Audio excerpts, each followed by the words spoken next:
भगवान राधा कृष्ण के चरणारविंदों में शतकोटि नमन। मित्रों को, जिज्ञासुओं को, धर्म प्रेमियों को हर हर महादेव बम बम बोले नमः शिवाय। मित्रों, आज कमेंट दिवस है। सुधाकर सिंह का पहला कमेंट है, जय शंकर गुरुजी। सुधाकर जी, आप सदा चिरजीवी हों, दीर्घायु हों। दूसरा कमेंट अरुण गुप्ता जी का है। उन्होंने अपना जन्म विवरण भेजा है।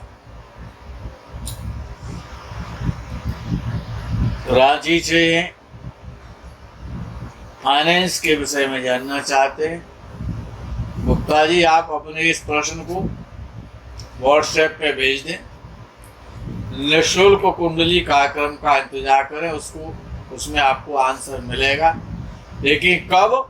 जब आप इस प्रश्न को, जन्म विवरण को व्हाट्सएप पे भेजेंगे तब। नमस्कार। मुलाराम सुगढ़ जी लिखा है, जय गुरुदेव। मुलाराम जी, आप सदा दीर्घायु हूँ, चिरजीवी हूँ। राकेश पटेल ने लिखा है, गुरुजी प्रणाम। मेरे चौथे हाउस में शनि बाई बर्थ केंद्र त्रिकोण में है। माई बर्थ इतना टाइम उन्होंने लिखा नहीं है। जन्म विवरण तो लिखा है लेकिन टाइम नहीं लिखा है, स्थान भी नहीं लिखा है। तो ये शशयोग का फल मिलेगा या नहीं? अभी शनि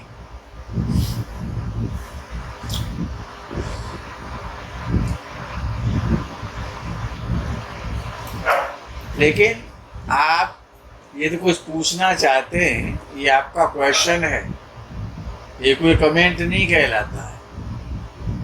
इस आगे लगा I want to buy house in UK, it's good times, please Guruji. अब कई सवाल आप कर रहे हैं, उनमें से एक सवाल कोई जो अच्छा लगे, उचित लगे, उसको चयन करें और जन्म विवरण पूरा भेजें जन्म स्थान के साथ, तो आपको उत्तर मिलेगा निःशुल्क कुंडली कार्यक्रम में। नमस्कार। आगे पंकज सिंह ने लिखा है, गुरु जी के चरणों में नमन बंदन। पंकज सिंह जी, आप चिरायु हूँ, दीर्घायु हूँ। आगे मनीष सिंह ने लिखा है, कोटि कोटि प्रणाम गुरु जी। मैं सृष्टि गौतम, मैं आपसे यही कहना चाहती हूँ कि आप जिस किसी भी जन को आशीर्वाद देते हैं या कुंडली देखने के बाद जो बेचारे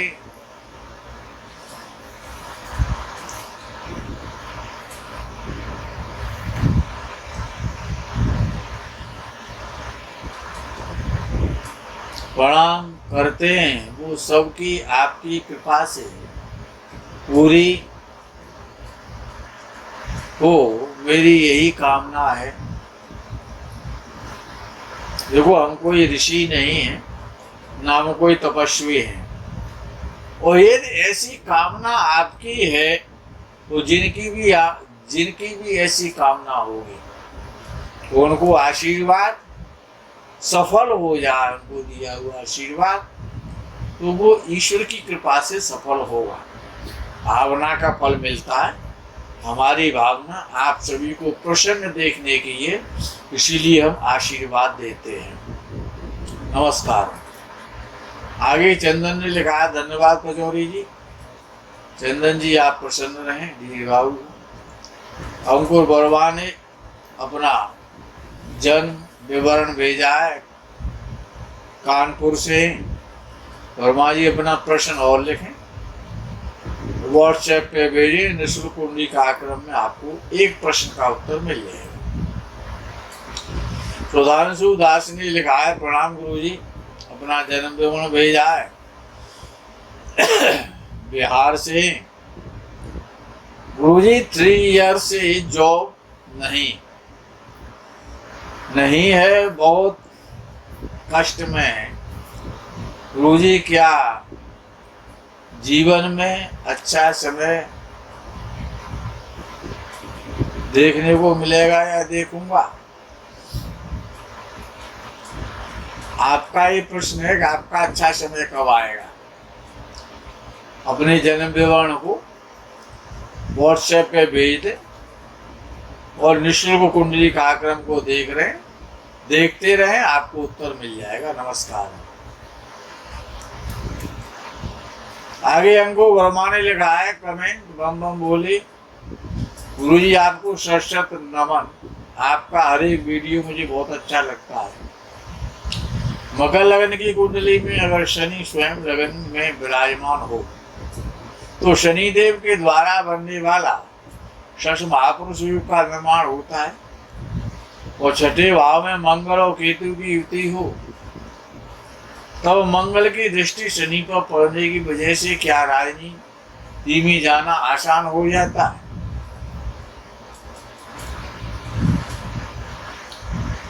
मंगल मिथुन राशि का है,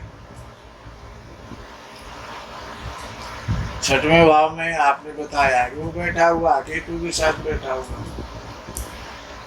12वें स्थान में राहु हो गया आपका, और राहु धनु राशि का हो गया।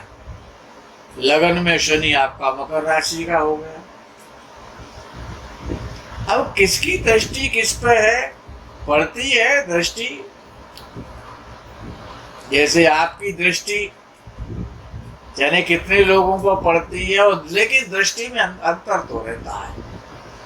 किसी पर दृष्टि जब आपकी पहुंचती है, आप देखते हैं किसी को तो आपका खून खौलने लगता है, और आप किसी अपने मित्र को या अपनी गर्लफ्रेंड को देखते हैं तो आपका मन प्रसन्न हो जाता है, चेहरे पे गुलाब जैसी मुस्कान बिखरने लग जाती है। और शनि मंगल का जैसा संबंध है वैसी मंगल की दृष्टि काम करेगी।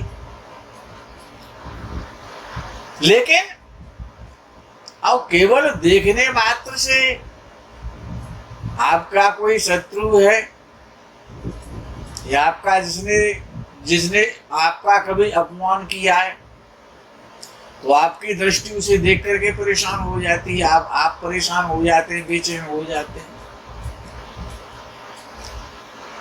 इसी प्रकार से ग्रह पे असर तो जाता है, अब लेकिन दृष्टि मात्र से वो कपिल देव की तरह भस्म तो नहीं हो जाता है। जैसे कपिल देव ने सगर के 60,000 पुत्रों को देखने मात्र से भस्म बना दिया था,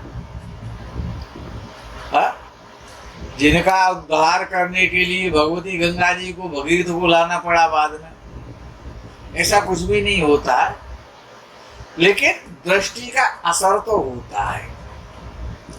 अब असर वो होता है कि ये कोई एसएसपी है और उसने तुम्हारे गाल पर चौराहे में थप्पड़ मार दिया था, वो उस एसएसपी को कभी भी आप कहीं पर कार में या एसएसपी की कार जाते हुए देखेंगे तो आपके मन को गिला नहीं हो सकती, लेकिन आप एसएसपी का कुछ बिगाड़ तो नहीं सकते।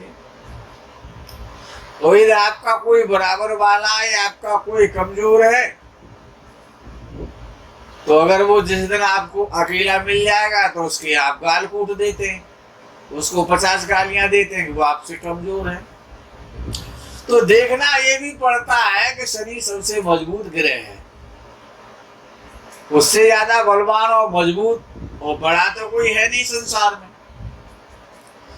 शनि के साढ़े साथी के और नैया पौआ के नाम से लोगों के पेंट गीली हो जाती है, तो शनि पर किसकी दृष्टि काम करेगी? बचना तो शनि की दृष्टि से है, कि डीएम साहब और कप्तान साहब की दृष्टि से बचे रहोगे तो आप कामयाब हो जाएंगे। इसीलिए देखना ये पड़ता है कि दृष्टि बलवान की है कि कमजोर की है। देखना ये भी होता है ना। तो दृष्टि का आंसर आपको मिल गया होगा, लेकिन शनिदेव तो शनिदेव है, सूर्य के पुत्र है। ये जब मंगल भूमि पुत्र है तो शनिदेव भी सूर्य पुत्र हैं। उनके पिता का तेज देखा है, तो पिता के तेज के कारण उनकी नेत्रों में और इतना तेज है तो मंगल की दृष्टि शनि पर कोई असर नहीं कर सकती है। ठीक है ना। इसीलिए शश योग तो रहेगा, लेकिन मंगल का कोई शनिदेव पर असर नहीं आएगा। ये अब सपोज करो कि मंगल तो कप्तान है ना, मंगल तो कप्तान बनाता है ना पुलिस में, लेकिन विषय ये है कि जब कप्तान और न्यायालय में प्रस्तुत होता है तो जज साहब के सामने सल्यूट लगाता है, तो जज साहब कौन है कि वो तो शनिदेव है, न्याय के देवता है ना। तो इसीलिए दृष्टि को ऐसे समझ सकते हो, हर एक की दृष्टि हर एक पे कामयाब नहीं होती है। और सबसे कमजोर तो खरगोश है, तो उसको तो कुत्ता भी दबोच लेता है और शेर भी दबोच लेता है और बिल्ली भी दबोच लेती है। किसको? खरगोश को। और खरगोश का मतलब चंद्र सबसे कमजोर ग्रह है, इसीलिए खरगोश को जैसे खरगोश बहुत सुंदर होता है, ऐसे चंद्र ग्रहों में सबसे अधिक सुंदर है, सॉफ्ट है, कोमल है, मुलायम है, और बड़ा अच्छा। कष्ट किसको होता है? मन को ही तो होता है, मन ही तो चंद्र है, मन ही तो चंद्र है ना। तो इसी प्रकार से दृष्टि को आप देख सकते हैं। तो किसकी दृष्टि? अब चंद्र पर यदि शनि की दृष्टि पड़ जाए या राहु की दृष्टि पड़ जाए या मंगल की दृष्टि पड़ जाए या सूर्य के साथ चंद्र आ जाए, और सूर्य की हानि तो वो नहीं कर सकता है, लेकिन चंद्र का क्या होगा बेचारे का?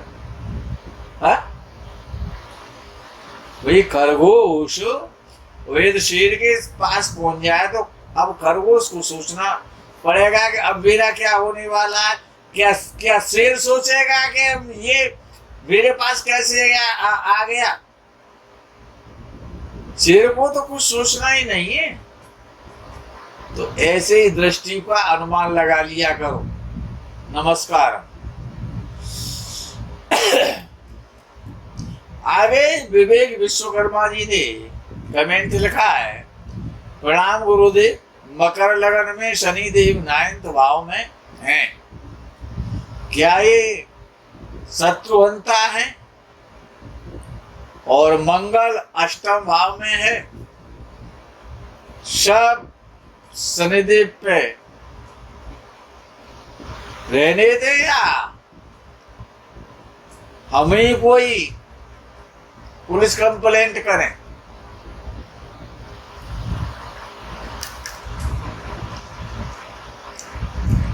अब आपका मतलब है कि आपका शत्रु स्थान तो 6वां स्थान होता है, और शनिदेव की दृष्टि जहां पर भी पहुंच जाती है वहां पर जो है कर्मकांड पूरा कर देती है। और भाग्य स्थान में बैठ करके शनि की दृष्टि आपके 6वें भाव पर जा रही है, रोग ऋण शत्रु के स्थान पर। तो आपका आशय और आपके भाव ये है कि रोग ऋण और शत्रु का जब हनन होगा तो शत्रुहंता योग बन जाएगा, शनि शत्रुहंता हो जाएंगे। अब विषय ये है कि शनि स्वयं सिंह राशि में बैठे, जो आपने बताया शनिदेव 9th भाव में है, मकर लगन में, हाँ, तो कन्या राशि के, सॉरी, कन्या राशि के हैं, तो कन्या राशि का शनि तो अच्छा माना जाता। लेकिन विषय ये है कि केवल छठवें भाव पर दृष्टि से कुछ नहीं होगा। षष्ठ भाव और षष्ठेश पर जब तक शनि की दृष्टि नहीं होगी तब तक शत्रु हरने वाला शनि नहीं बन पाएगा। षष्ठ भाव पर और षष्ठेश पर शनि की दृष्टि होना आवश्यक है, तभी आपकी बात को समर्थन मिलेगा। नमस्कार। आगे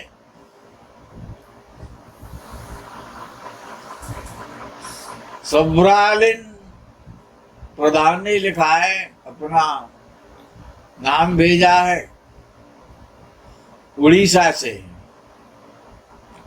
अपना जन्म विवरण भेजा है। और जब इतना भेजा है तो क्वेश्चन तो भेजेंगे। प्रधान जी, इस प्रश्न को जन्म विवरण के साथ व्हाट्सएप पे भेज दो, उत्तर मिल जाएगा निःशुल्क कुंडली कार्यक्रम में। नमस्कार। आगे नीतीश कुमार सिंह ने लिखा है, प्रणाम गुरुजी। गुरुजी, मेरा नाम नीतीश कुमार सिंह, जन्म विवरण ये है, टाइम ये है, वाराणसी से। आपने पूछा है कि जॉब कब लगेगा।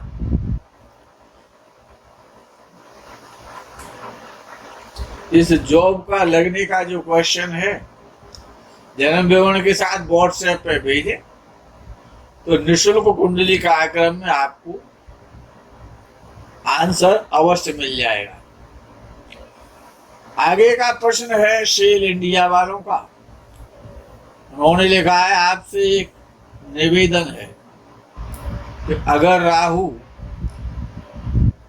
लगन अगर राहु तुला लगन कर्क राशि की कुंडली में, समस्या खड़ी कर दी ना आपने तो पहले ही, कमेंट भी भेजा लेकिन वो भी उलझा करके भेजा, सुलझा हुआ सीधा सीधा नहीं भेजा।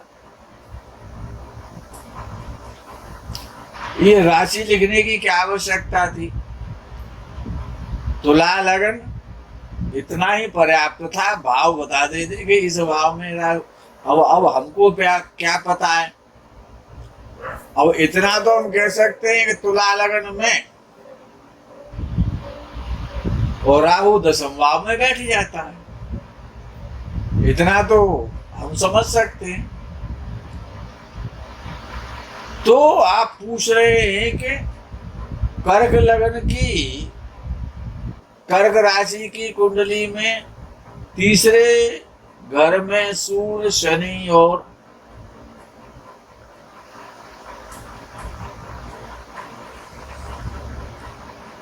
अब यानी क्या लिखते हैं आप लोग, हमारे को समझ में नहीं आया। अब आप प्लीज ऐसा करें सेल इंडिया वालों कि अपना नाम लिखें, अपना जन्म विवरण भेजें, और ये राहु की महादशा में उक्ति आप हमको ज्योतिष ना सिखाया करें, हमसे आप परामर्श लें, और बढ़िया और अच्छा सुंदर श्रेष्ठ परामर्श आपको मिलेगा। लेकिन वो तभी मिलेगा कि आप ज्योतिषी बनना बंद कर दें। आप अपना प्रश्न भेजें, जन्म विवरण के साथ भेजें, व्हाट्सएप पे भेजें, और निःशुल्क कुंडली कार्यक्रम को देखते रहे, आपको अपना आंसर मिल जाएगा। और ये उलझाने के काम मत करो, सीधा सीधा प्रश्न भेजा करो, क्योंकि आपका तो सिस्टम ही नहीं पता लग रहा है। कर्क तुला लगन में, कर्क राशि की कुंडली में, है? अरे सारी बातें क्या लिखने की जरूरत है, एक प्रश्न को आप पूछ लो। सेल इंडिया वालों, हम आपको उत्तर देंगे, लेकिन एक प्रश्न कोई अच्छा सा पूछे। अब ज्योतिषी यदि आप हैं तो फिर जो है क्वेश्चन को ज्योतिष के तरीके से करें, कमेंट नहीं है आपका, ये जिज्ञासा है कमेंट रूपी। लेकिन ये जन्म विवरण के साथ में उसमें बहुत सारी शर्तें होती हैं। और अन्य ग्रह कहाँ बैठे, केवल तुला लगन और कर्क राशि और राहु की महादशा और सूर्य बुध शनि, इस प्रकार से क्वेश्चन नहीं हो सकता आपको। आप अपना प्रश्न पूछिए, जो भी आपको पूछना है हम उसका उत्तर देंगे, और एक ही प्रश्न का उत्तर देंगे और सही देंगे, और वो आपको मिलेगा जो आपके लिए अच्छा होगा, कल्याणकारी होगा। नमस्कार मित्रों, आज के प्रकरण में इतना ही। आगे के प्रकरणों का आप इंतजार करेंगे। तब तक के लिए हर हर महादेव, बम बम बोले, नमः शिवाय, जय गो माता की।